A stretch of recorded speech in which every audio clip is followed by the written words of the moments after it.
और विश्व dairy summit में इस वक्त प्रधानमंत्री नरेंद्र मोदी संबोधित कर रहे हैं। मंत्रीगण, सांसदगण,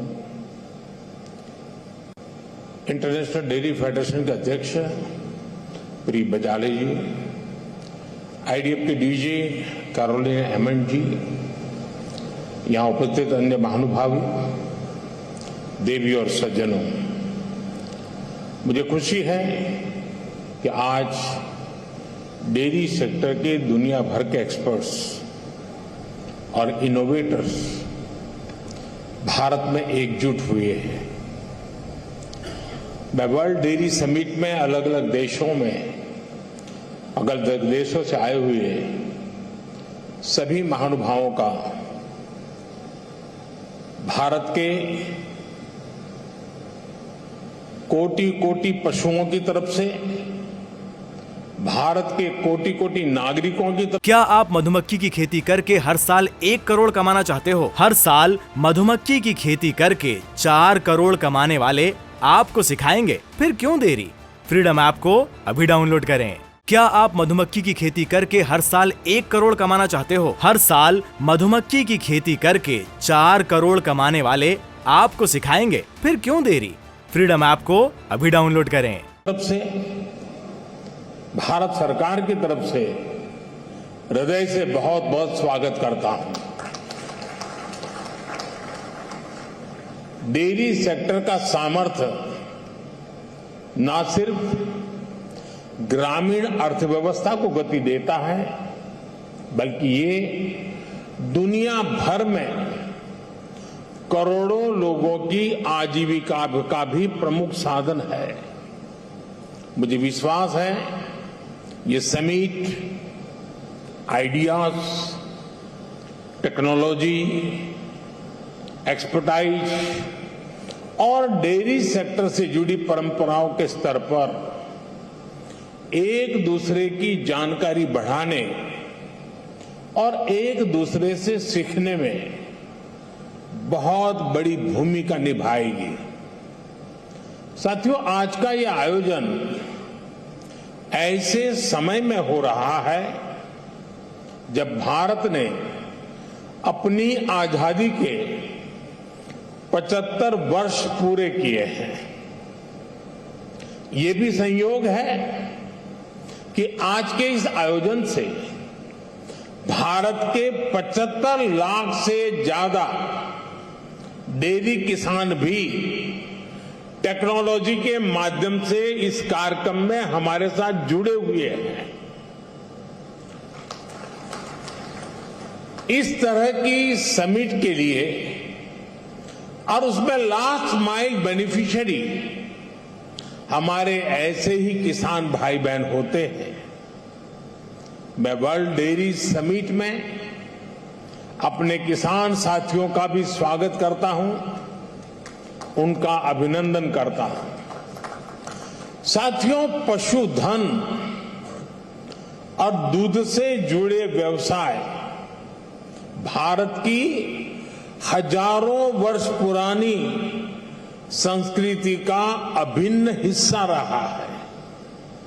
हमारी इस विरासत ने भारत के डेयरी सेक्टर को कुछ विशेषताओं से सशक्त कर दिया है। इस समिट में दूसरे देशों से जो एक्सपर्ट आए हैं, मैं उनके सामने इन विशेषताओं का विशेष रूप से उल्लेख करना चाहता हूं। साथियों, विश्व के अन्य विकसित देशों से अलग भारत में डेयरी सेक्टर की असली ताकत छोटे किसान है। भारत के डेयरी सेक्टर की पहचान मास प्रोडक्शन से ज्यादा प्रोडक्शन बाय मासिस की है। भारत में डेयरी सेक्टर से जुड़े अधिकांश किसानों के पास या तो 1 पशु है, 2 है या 3 पशु है। इन्हीं छोटे किसानों के परिश्रम और उनके पशुधन की वजह से आज भारत पूरे विश्व में सबसे ज्यादा दुग्ध उत्पादन करने वाला देश है। आज भारत के 8 करोड़ से ज्यादा परिवारों को ये सेक्टर रोजगार मुहैया कराता है। भारत के डेयरी सेक्टर की यूनिकनेस आपको अन्य जगह पर शायद ही कभी कहीं मिल जाए।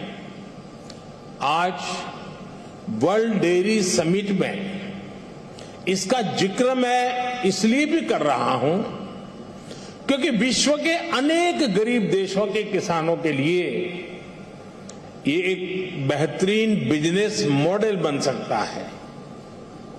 साथियों, भारत के डेयरी सेक्टर की इस खासियत को एक और यूनिकनेस से जबरदस्त सपोर्ट मिलता है।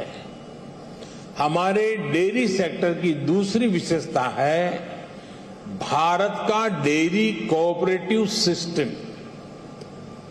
आज भारत में डेयरी कोऑपरेटिव का एक ऐसा विशाल नेटवर्क है जिसकी मिसाल पूरी दुनिया में मिलना मुश्किल है। ये डेयरी कोऑपरेटिव्स देश के 2 लाख से ज्यादा गांवों में करीब करीब 2 करोड़ किसानों से दिन में 2 बार दूध जमा करती है और उसे ग्राहकों तक पहुंचाती है।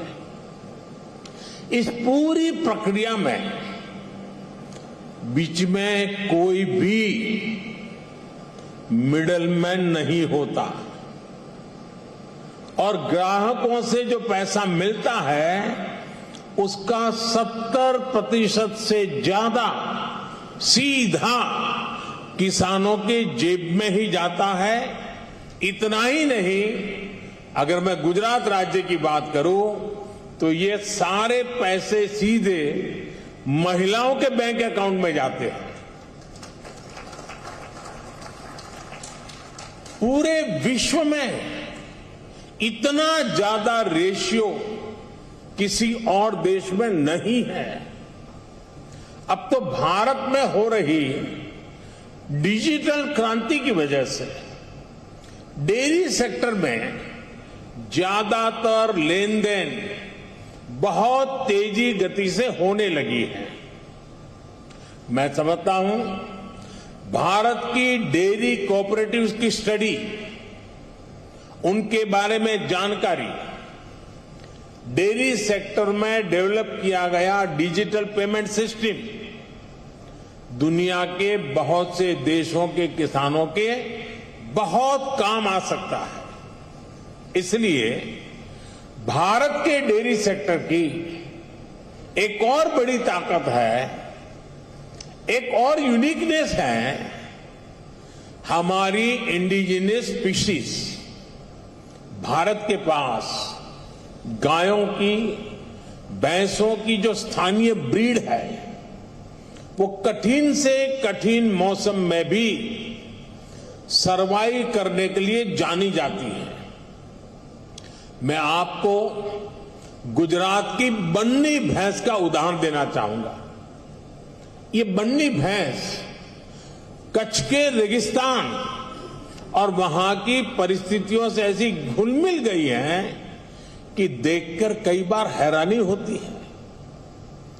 दिन में बहुत ही भयंकर धूप होती है, बहुत गर्मी होती है, कड़क धूप होती है। इसलिए ये बन्नी भैंस रात के कम तापमान में घास चरने के लिए निकलती है।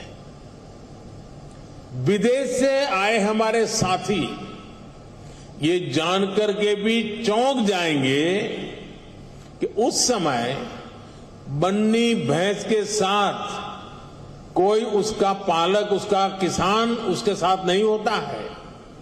वो गांव के पास बने चारगांव में खुद ही जाती है। रेगिस्तान में पानी कम होता है, इसलिए बहुत कम पानी में भी बन्नी भैंस का काम चल जाता है।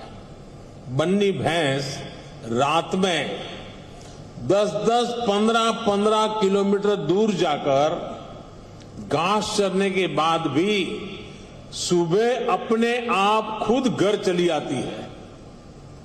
ऐसा बहुत कम सुनने में आता है कि किसी की बन्नी भैंस खो गई हो या गलत घर में चली गई हो।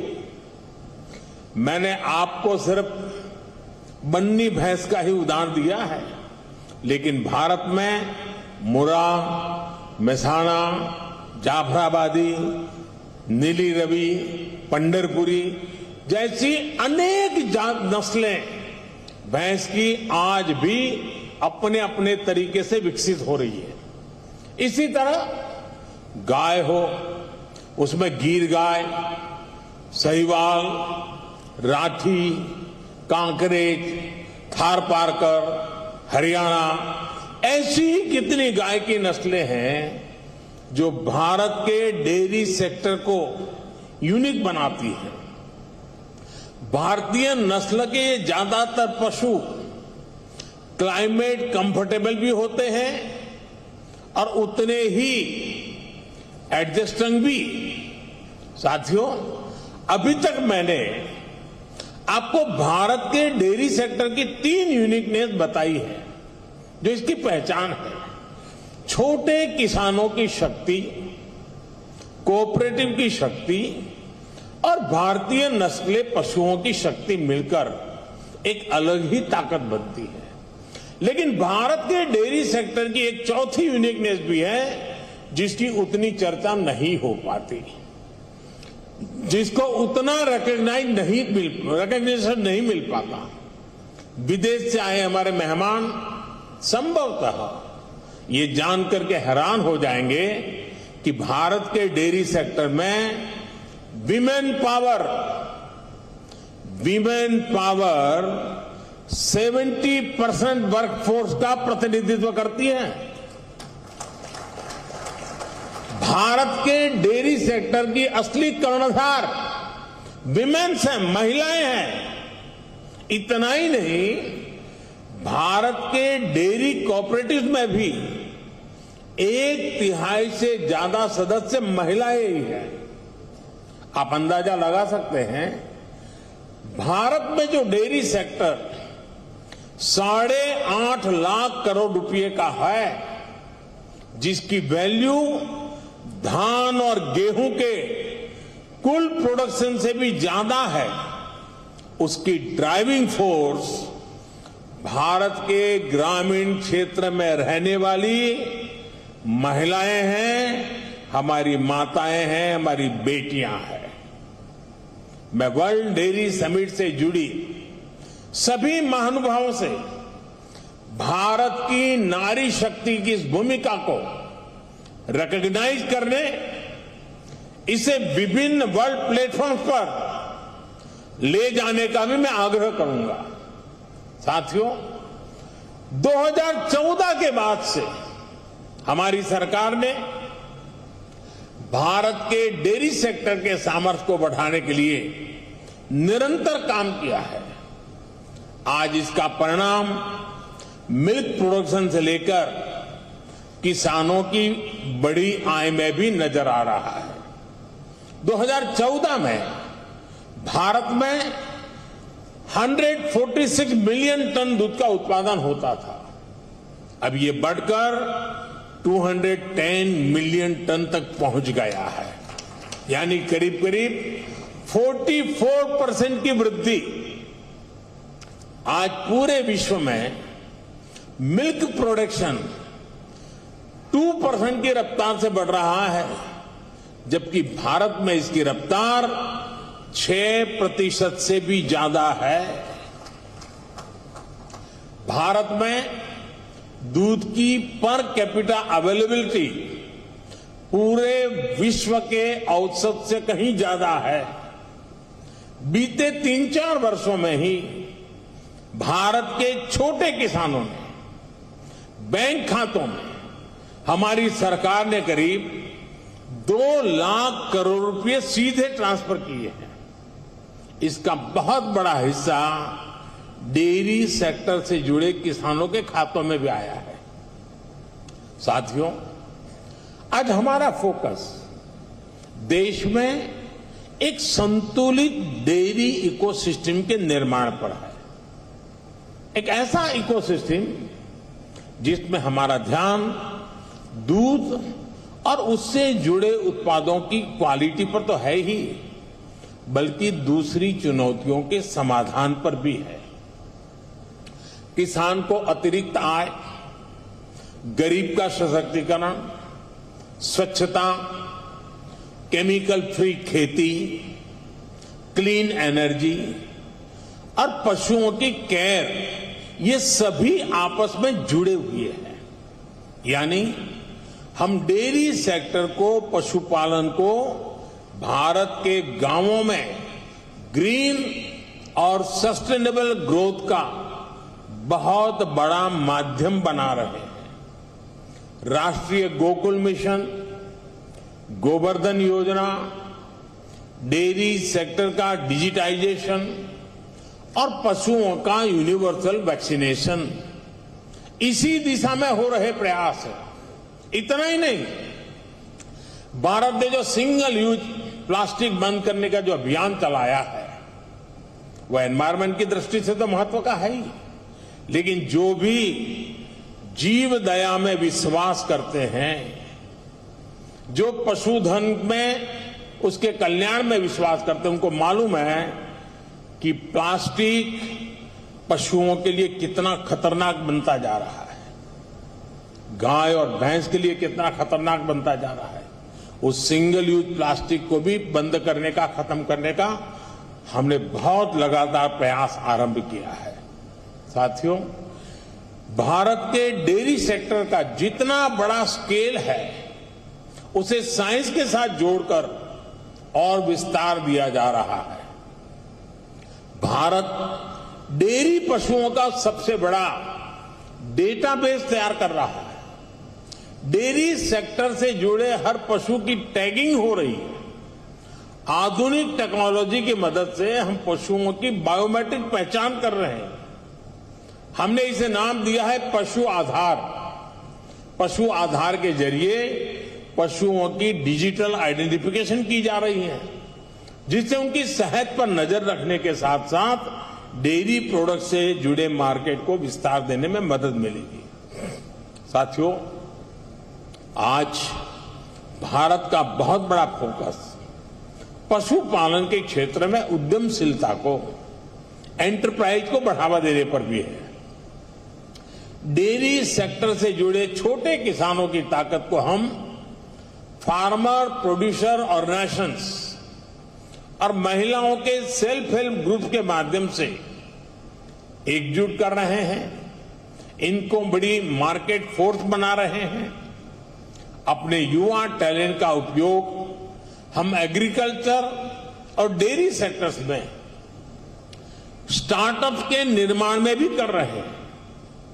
आपको ये जानकर भी अच्छा लगेगा कि भारत में बीते 5-6 साल में एग्रीकल्चर और डेयरी सेक्टर में 1000 से अधिक स्टार्टअप बने हैं। वक्त एक छोटे से ब्रेक का है, तुरंत हाजिर होते हैं। क्या आप मधुमक्खी की खेती करके हर साल 1 करोड़ कमाना चाहते हो? हर साल मधुमक्खी की खेती करके 4 करोड़ कमाने वाले आपको सिखाएंगे, फिर क्यों देरी? फ्रीडम ऐप को अभी डाउनलोड करें।